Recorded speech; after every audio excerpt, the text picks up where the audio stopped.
Magandang araw po sa inyong mga kaibigan. So, start na po tayo sa topic ko na solar power. Welcome po pala sa aking channel. Sana po may mag-subscribe pa. Salamat din po sa mga nag-subscribe na. So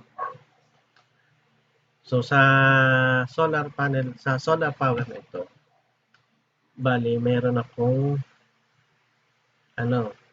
meron akong parang masyadong haba yung magiging topic. So inisip ko na hati-hatiin siya sa per parts, so per series. So ang plano ko sana yung ito, introduction about solar power. Magpa-PowerPoint presentation lang muna ako. Tapos sa susunod na video, magkakaroon ako ng demo per system, yung parang i-actual ko na yung mga kada equipment or something, ano. Tapos kung may papaliwanag ko rin yung every equipment sa ibang video, paano gumagana, so bibigay ko rin yan sa inyo. Pati po yung mga load, battery, and solar panel computation. So, ayan. So, marami tayong topic na o kaya videos na ipapalabas, no? Kaya subscribe lang at yung ring your bell, no, para pag nagawa ko na maalam niyo agad kung meron tayong video na bago. Tapos things to consider and recommendation. So yan, no. So parang hindi lang tayo things to consider and recommendation, parang hindi tayo magiging bias dito, no. So hindi ko kayo papabilhin ng mga kailangang bilhin para syempre kung ano lang yung based sa experience ko, yun lang ang sasabihin ko sa inyo, no. Bakit ko ba naisipan itong gawan ng video?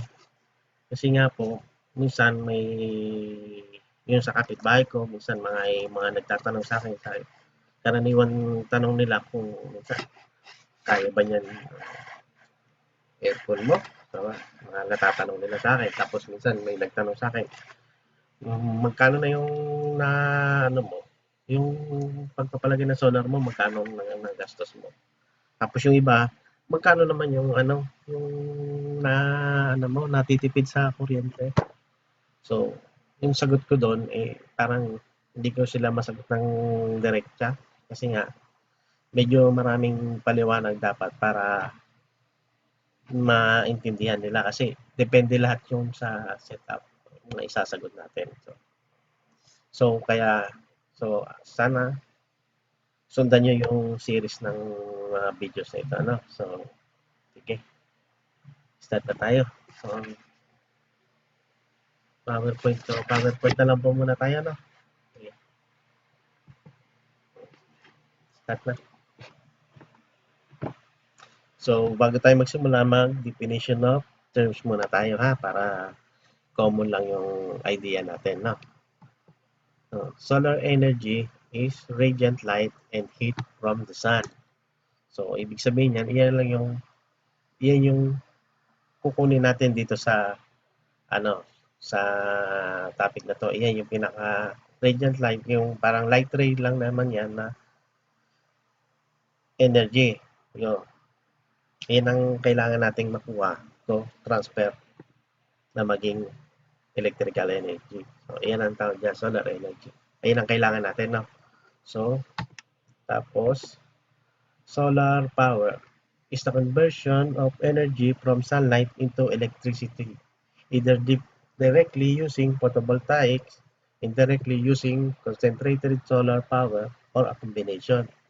So, dito, dati, gusto ko sana i-title is solar energy. Kaso nga lang, nung nagbasa ko sa wiki, naintindihan ko na parang yung solar energy is yun lang pinaka-supply natin. Pero yung conversion talaga, yun ang pinaka gagamitin natin main topic dito. So, kasi papunta tayo sa electrical, no? So, concentrated solar power system use lenses or mirrors and solar tracking systems to focus a large area of sunlight into a small beam. So, itong use nung solar power na yan, yung ginagamit na lang naman yan para sa mga beam. So, hindi tayo magpo-focus dyan. Dito tayo sa photovoltaic cells. Convert light into an electric current using the photovoltaic effect. So, ibig sabihin, meron tayong material, kung tawagin ay photovoltaic cells, yun yung mismo nagpo-convert ng energy. Yung solar energy, gagawin niyang electrical energy. So, ganun lang mangyayari sa atin. Yun ang pinaka-focus natin, yung photovoltaic cells. No? Yung solar cell, pwede rin pala, or photovoltaic cells. Ibig sabihin, yung photovoltaic cells, parehas nila. Solar cell can be combined to form modules, otherwise known as solar panel. Ibig sabihin yan, yung mga photovoltaic cells na yan, medyo pinagsama-sama lang niya sa kaya nagkakaroon na tayo ng panel na. So, minsan talaga ang common term talaga dyan sa solar panel, PV lang. Pwede mo nang tawagin yan PV as photovoltaic. No? So, kinukumbine niya lang yung mga cells para tumaas yung power niya. Tumaang i-supply sa atin para magamit natin ng mas wise. No? Yung FYI din, dagdag ko na information, ang solar panel na yan is same as battery. Almost, kumbaga, iba lang ang procedure niya. So, ang solar panel is made of many cells from photovoltaic cells, pero ang gamit niya, solar energy to electrical energy. Ang battery, made of cells din, pero from chemical to electrical. So, halos parehas siya na nag-output ng electrical, pero iba lang ang supply niya. Na, sige, magagamit natin yun kasi sa gagawin kong actual, ang papakita kong actual, so gagamit na lang tayo ng battery para hindi na ako mag-wire kasi doon ako pupunta sa mismong puntador para makita nyo yung paano nagbumabawas yung sa metro para makita nyo yung bawas sa metro. No? So, ito ang sinasabi ko. Ang solar power system, meron siyang dalawang system lang talaga. Isang on-grid tsaka off-grid. So, ang on-grid, iyan yung mismong kailangan, syempre, naka-tie siya sa grid. Ang ibig sabihin ng grid natin, yung power grid nito, ito yung mga supply natin sa may Meralco, yung mga Penelco, basta supplier natin ng kuryente, power, no? So, dito muna tayo sa on-grid bago ko na yung off-grid, no? So, on-grid tie or solar power system. Ito ha, tingnan natin. So, need power grid to generate power. So, hindi siya makakapag-function talaga yung system mo na yan kung wala kang power grid, wala kang Meralco generate. So, tie sila, grid tie or on-grid ang tawag sa kanya. Cheapest and simplest setup. So, bakit na? Yan, may question mark ako ginawa. So, bakit? Kasi kailangan mo lang ng panel, tapos meron ka lang inverter. Ito tinatawag nilang grid tie inverter. Ganyan lang siya. Tapos, sasaksak mo lang siya sa outlet. So, papakita ko yan sa inyo sa actual kung ano yung grid tie. Mag-actual tayo, no? So, magandang yung sundan niyo yung mga video ko para maintindihan niyo yung mga system na pwede natin gamitin para makatipid sa kuryente. Function only when daytime. Kasi nga, unang-una, gagana lang yung grid tie mo pag yung inverter mo pagka may solar panel, di ba? Siyempre, kung sa umaga lang naman merong liwanag, doon siya makakapag-generate ng power para makabawas ka ng konsumo sa kuryente. So, tapos siyempre pag gabi, ano ba yun? Wala na nga naman, hindi na siya talaga gagana, no? Unless na lang kung walang Meralco o nakat ang ano mo, power line o walang kuryente, no? Hindi talaga siya gagana. Tapos, kaya since daytime siya ginagamit, so mas maganda siya sa gamitin sa mga office. Mas makakatipid ka sa ano, sa kuryente kung gagamitin mo siya sa office, sa school kasi sa umaga lang naman sila meron doon, di ba? Mas magandang gamitin. Water refilling station.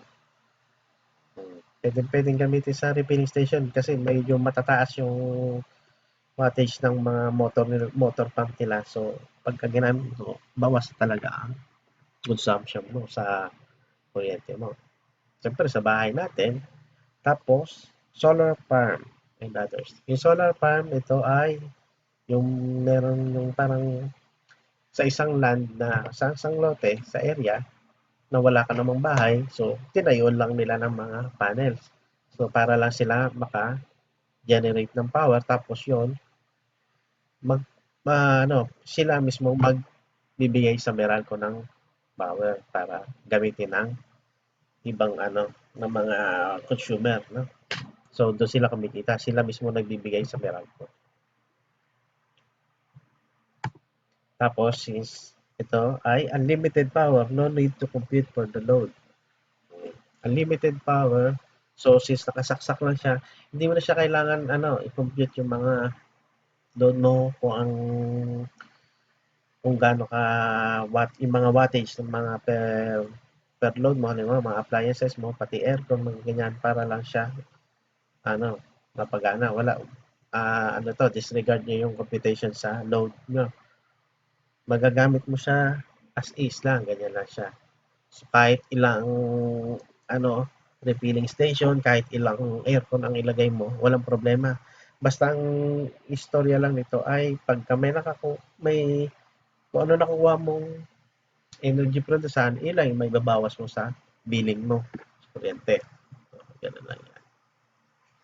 Kaya huwa pa kelso, yun sa tanong na kung kaya ba ang aircon, kayang-kaya. Basta ganyan ang setup mo. Basta naka-on grid ka. Walang pakialam yan. Siyempre, pag gabi, wala na. Hindi na gagana yan. Hindi ka na makakatipid pag nag-aircon ka sa gabi. Send excess generated power back to the grid when you are overproducing. Excuse. Ang ibig sabihin nito, send excess generated power. Kasi nga, pagka halimbawa, dito, sige, pagka mas marami kang panel, so tapos konti lang yung konsumo mo, mas maraming nare-receive dun sa kay solar, kay Amang Hari. So, yung sobra mo, hindi na mapupunta yun sa consumption mo. Yun, pupunta na yun sa Meralco, pabalik sa Meralco, tapos ibibigay niya sa ibang bahay. So, doon, yung binibigay, yung sobra mo, pwede kang mai-convert nila into money. So, kailangan lang meron kang metering system na tinatawag, tsaka yung para ma-measure yung lumalabas palabas sa'yo. Yung ma-measure nila yung power na palabas sa puntador mo. Kasi kaya babalik yan. So, yan lang. Oh. Pag may nakaka-absorb ka ng energy, so makakasave ka na agad ng power. No? Automatic na agad yan, bawas na agad yan sa kontador mo. So makikita mo na agad sa kontador mo kung ilan yung binawas niya. Halimbawa, ito sa only, ayan, ganyan yung setup ng grid tie system. Ganito ang setup. Meron kang Meralco, syempre. Ang Meralco mo, pupunta nakalinya sa kontador, yung metering system mo. Tapos, syempre, di ba, punta yan sa fuse box mo, main breaker mo ng bahay. Tapos, yung main breaker, syempre, naka-connect yan sa mga common outlet mo. Tapos, dyan na naka-connect yung mga appliances mo. So, ganun lang yan. Style yan. So, ang grid tie, connect mo lang sa solar panel.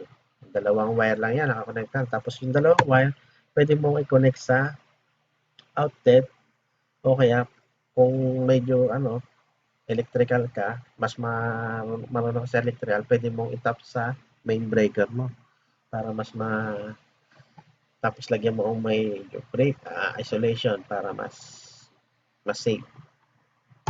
So, ito kagaya nito, sinasabi ko sa metering system, makikita nyo, halimbawa, may load kayo na 100, ibig sabihin yung ginagamit yung appliances ay 100 watts in total, no? Tapos yung PV, yon yung solar panel, nakaka-receive siya sa araw ng 50 watts. Halimbawa, nakukuha niya lang 50 watts. So, ang reading agad ng metro nyo, 50 watts lang, mag-a-appear lang doon yun. So, gano'n lang yun. So, ang nangyayari, bumawas siya kalahati lang, no? So, ganito naman. Halimbawa, 100 watts naman na yung appliances natin, yung load. Pero ang PV mo, tumaas, mas mataas doon sa load mo. So, maging 150 watts. So, meron kang sobra na 50 watts. Yung 50 watts na yan, gagamitin ng Meralco para maibigay niya sa iba. No. Yung 50 watts na yan, pwedeng i-convert into money. Kaya doon sa billing mo, pwede kang maging pera, pero pabayad mo rin sa, ano mo, sa mga consumption mo. So, ganun lang. So, tuturo ko na lang sa inyo mismo kasi itong on-grid tsaka yung off-grid, gagawa natin ng video ng separate. So, ito ay discussion lang ng PowerPoint o presentation lang, no? Mag-actual tayo sa susunod, no? Para maayos na yung, ano, yung memory card.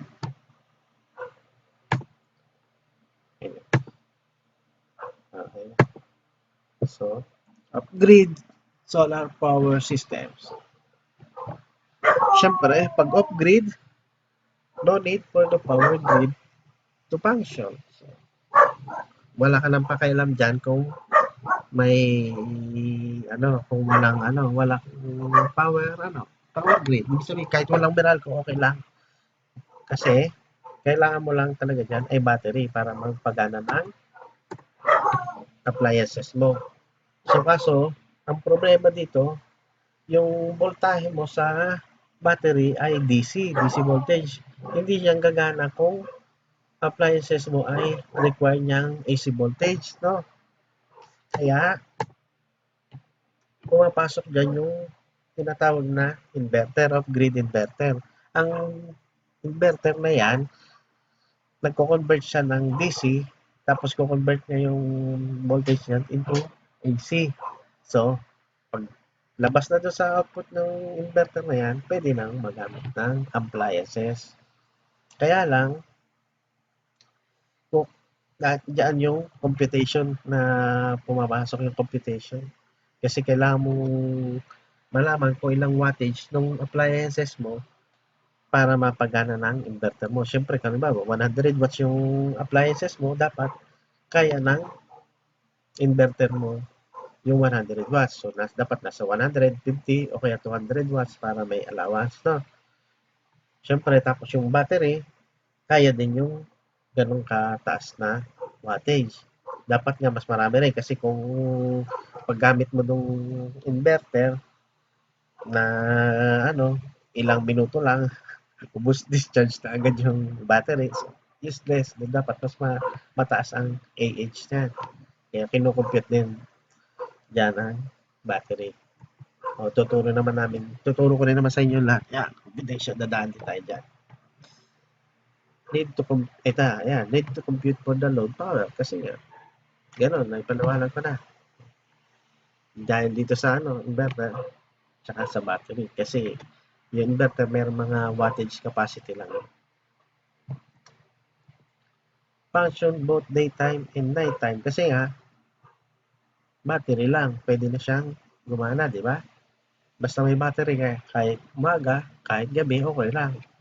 No? Kaso nga lang, pag ginamit mo yung ganyan lang, ma-discharge yung battery mo. So, yan. Kailangan natin ng solar panel para mag-charge sa battery. Kaya lang nga, ang solar panel ay mas unlimited ang supply niyan. No?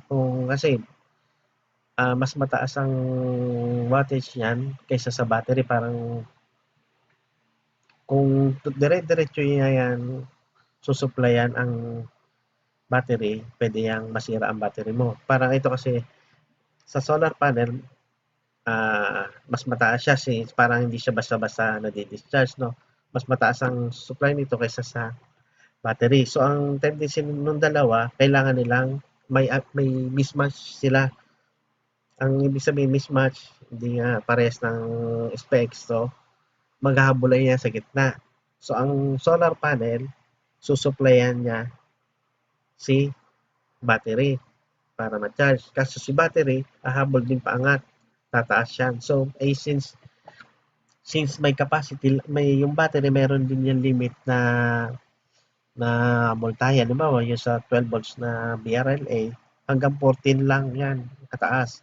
Eh syempre, since malakas ang araw, halimbawa malakas ang araw, bibigyan pa rin niya ng kuryente hanggang maggitna sila. Kung nasa 20 volts to, so magigitna sila sa 12 plus 4, 16. So hindi nakakayanan ng battery mo yung ganong kataas na voltahe para mag-balance sila. Kasi pagka nakaparallel lang yan eh. So, kawawa ang battery.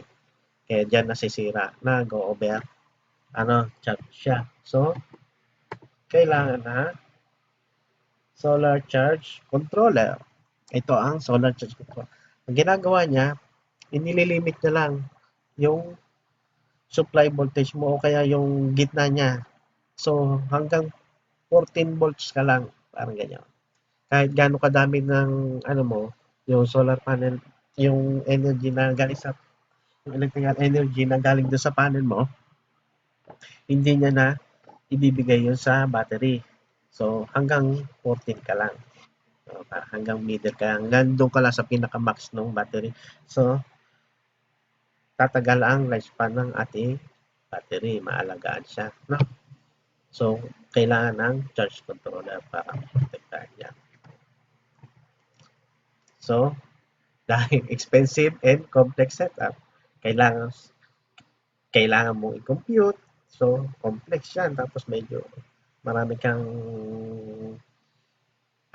combination dyan. Tapos expensive, syempre nga, may panel ka na, may battery ka pa. Syempre, pagka marami kang appliances sa papagalahin, mas marami kang battery na bibilhin. Mahal ang battery. Pati ang inverter, pati ang charge controller, pati na rin ang panel. Pataas yan para masupplyan mo lang ang load mo. Kaya karaniwan ang off-grid, medyo, ayan, since off-grid, talagang gamit lang siya talaga sa mga walang Meralco. Kung kailangan lang talaga yung parang nasa liblib na lugar, so minsan pinapagana lang daw nila doon, may nakakwentuhan ako.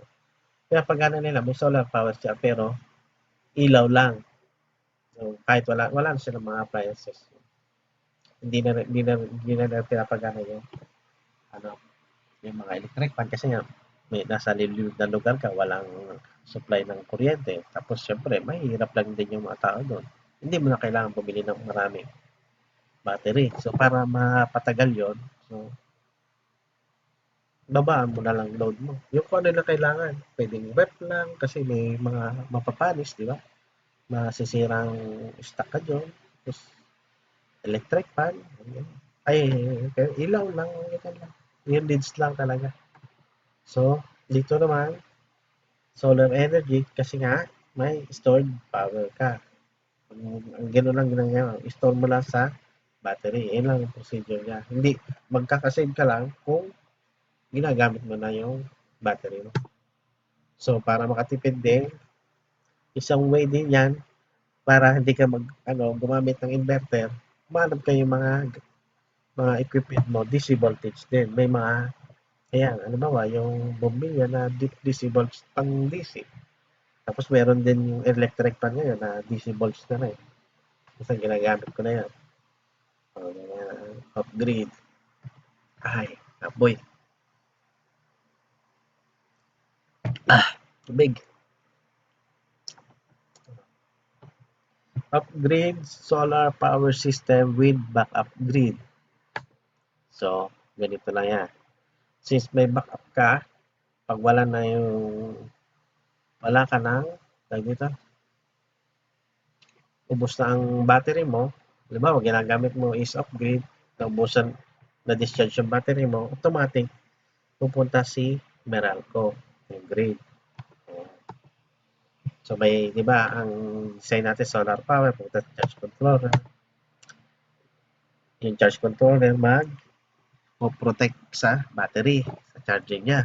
Tapos siyempre, si battery magsusupply sa off-grid na inverter para ma-convert niya into AC magagamit ng appliances.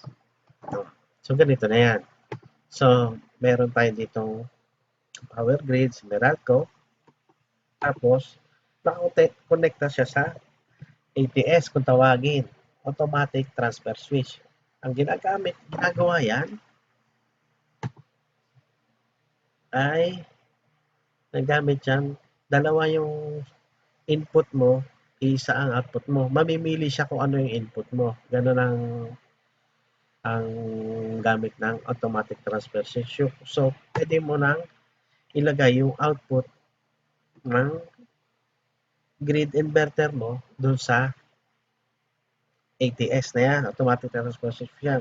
So, ibig sabihin, halimbawa, para makatipid ka, mag-ano ka muna, mag-solar ka muna, mag-battery na. So, pag naubos na yung battery, pwede na-detect ng ATS na mababa ng voltage ng battery mo o yung ano mo, nang wala ka ng supply dito sa inverter mo, ang gagamitin niya ngayon ay yung power grid. So, pupunta na ang output niyan, papunta doon sa appliances mo. So, ganun ang gamit ng ATS. So, mamimili lang siya ng input kung anong gagamitin niya papunta doon sa output. So, pwede ka mag-set dyan kung power grid ang una, tapos halimbawa, power grid, nawalan ng kuryente. Power grid, pabalik naman, no? Power grid, meron ka. As is, naka-power grid ka, nawalan ng kuryente, anong gagawin mo? Mag-on naman, switch naman siya sa off-grid inverter, which is may supply galing sa solar, no? Ganun siya, pabalik naman siya. Kaya lang, sayang naman yung, yung tinitipid mo sa solar panel, di ba? Para lang siya mag-save ng battery, di ba? So, dapat gamitin mo siya as battery muna, solar panel, tapos pa battery, tapos kung maubos na yung na-discharge yung battery mo, hindi kinaya, halimbawa sa gabi, sa umaga, nagso-solar ka. Sa gabi, syempre, wala nang pan-charge yun. So, na-discharge yung battery mo. So, automatic, palit siya sa power grid. So, yun naman magsusupply sa appliances. Ganun yung style niya. Off-grid solar power system with hybrid inverter. Ito, hybrid inverter. Ibig sabihin hybrid, pinagsama-sama. May solar charge controller, nandun na yung off-grid, nandun din yung automatic transfer switch. So, hindi ka na bibili per isa-isa. So, ayan, meron na hybrid. Kaso dyan sa hybrid inverter na yan, dyan mo na lang ilalagay. May mga terminal na lang siya na i-connect mo lang mga wire, mga input mo. Kasi solar panel, solar power, yung power grid, battery, tsaka meron din siyang generator, alternative sa power grid. Nagamit ka. Tapos syempre, output yan, papunta ng appliances. Tapos itong karaniwan hybrid inverter na yan with AC charger. So, pwede mong gamitin na mag-charge ang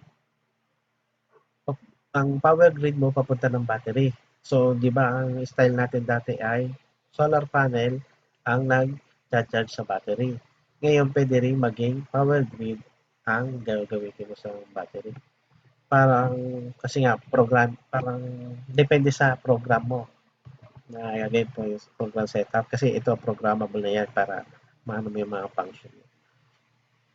So, halimbawa, magagamit mo yan kung gusto mo. Tag-ulan, talagang mawala. So, pwede mo siyang set up na pag walang solar panel, automatic ang ang mag-charge sa battery ay yung power grid mo. No?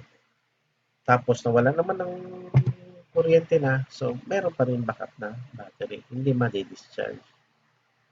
Mga ganyan. Depende sa programming na lang yan. So, yan ang mas magandang gamitin yan. Siya, magagamit din siya sa susunod na na design. Ayan, meron ako niyan, papaliwanag ko sa inyo, papakita ko sa inyo kung paano gumagana yan, ipoprogram natin. I-set up na natin. Kanina, hybrid inverter.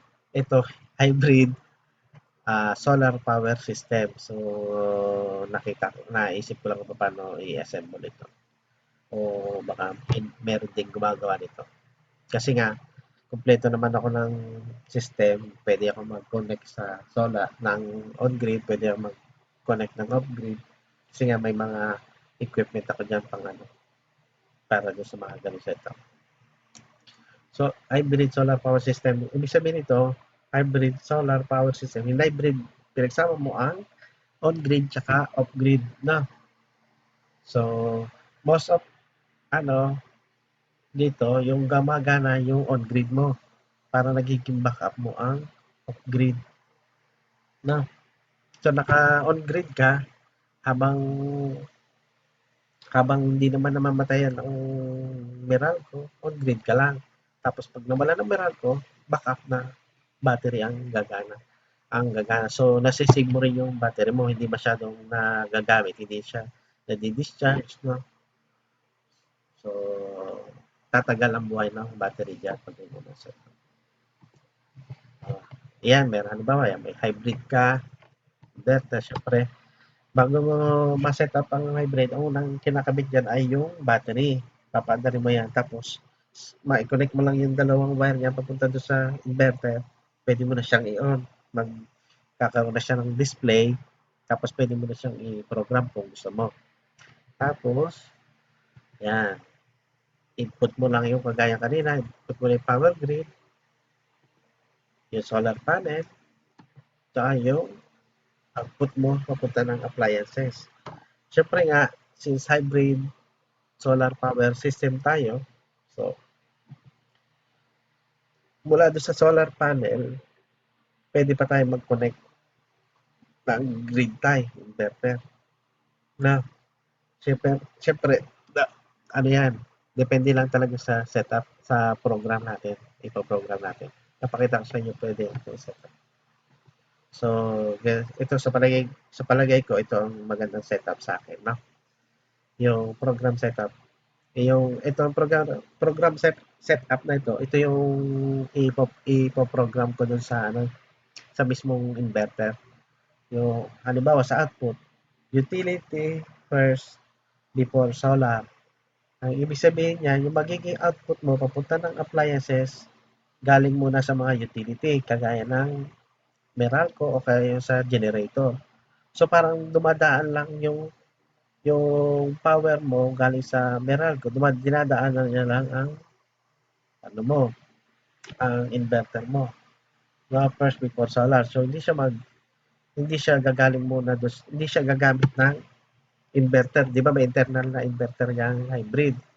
So, hindi niya gagamitin yon. Parang direkta muna ang power grid, parang dumidiretsa ka lang sa appliances mo. Kagaya yung common na setup natin sa bahay pag wala mga inverter. Tapos, battery charging, pwede kang utility first. Di ba may charger yung hybrid inverter na yan? So, maganda, i-setup mo siya, utility first before solar. Ibig sabihin, charge lang ng charge yung battery using power grid. So, hindi mo kailangan ng solar panel para makapag-charge sa battery. Ganyan lang ang pinaka-setup. Ganyan lang. So, papakita ko sa inyo sa scene. Ayan, halimbawa. Kasi na ba? Bakit? Wait lang.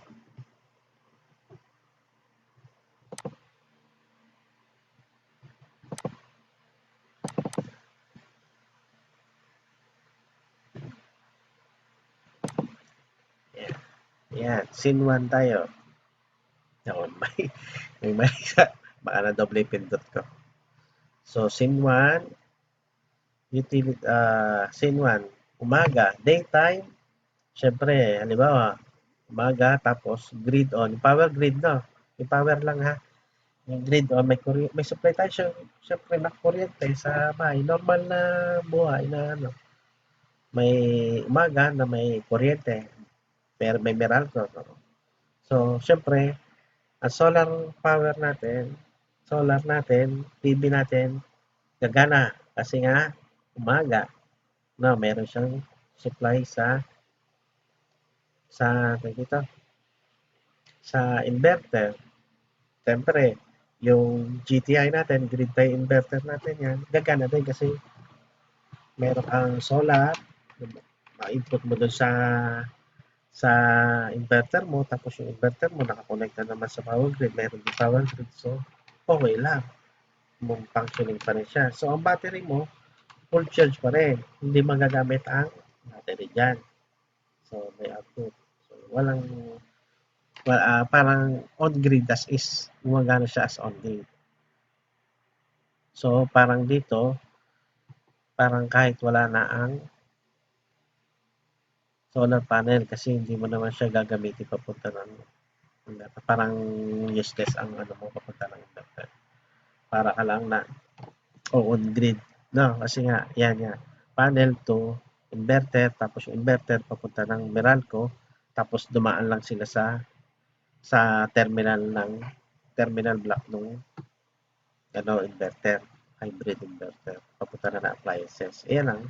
Siguro, halimbawa, ganyan ang istorya. Umaga, na may kuryente. No, so nakakatipid ka dyan.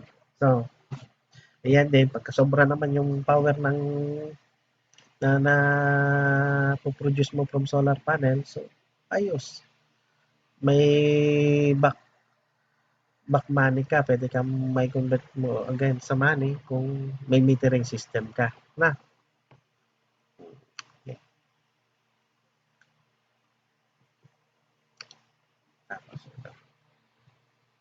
scene 2, gabi na siya, night time, grid on, meron, gumabi lang, pero may kuryente pa rin. No, nandun pa rin si Meralco.